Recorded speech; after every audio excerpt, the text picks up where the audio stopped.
আল কাসাম, আল কুদস brigade এবং আল আকসা শহীদ brigade একযোগে ঝাঁপিয়ে পড়েছে ইসরায়েলি বাহিনীর ওপর।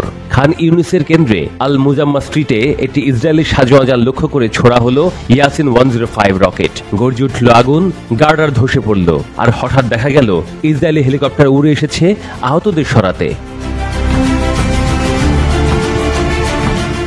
সেই মুহূর্তে খান ইউনিসেরই আল মার্জ স্ট্রিটে আল কুদস ব্রিগেডের সদস্যরা মাটির নিচে পুঁতে রাখা দুটি আইইডি বিস্ফোরণ ঘটালেন, যা তৈরি হয়েছিল ইসরায়েলি গোলাবারুদের ধ্বংসাবশেষ থেকে।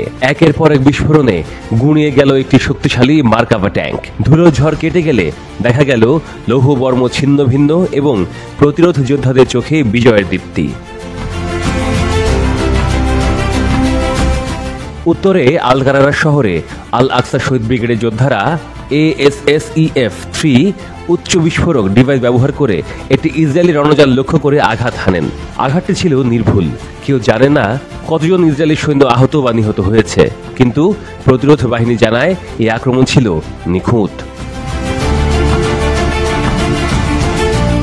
এদিকে আল কুদস ব্রিগেড জানায় তারা সীমান্তের ওপার ইসরায়েলের দেরো শহরের দিকে রকেট নিক্ষেপ করেছে। একাধিক রকেট লক্ষ্যভ্রষ্ট হয়নি বলেই দাবি, যেগুলো আঘাত হানে নির ইজ্জাক ও মিফতাকিম বসতিতে। প্রতিরোধ বাহিনী জানায় এই আক্রমণ ছিল ইসরায়েলি সামরিক যান চলাচলের রুট বন্ধ করার কৌশলের অংশ।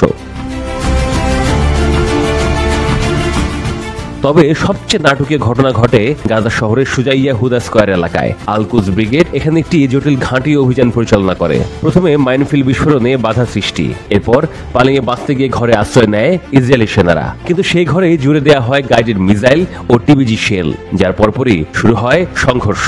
গাজার প্রতিরোধ যোদ্ধারা হালকা ও মাঝারি অস্ত্র দিয়েই লড়াই করে। তারা জানায় এই লড়াইয়ে বহু ইসরায়েলি সেনা হতাহত হয়। প্রতিরোধ যোদ্ধারা শুধু ভূমিতে নয়, আকাশেও প্রমাণ রাখলেও তাদের সক্ষম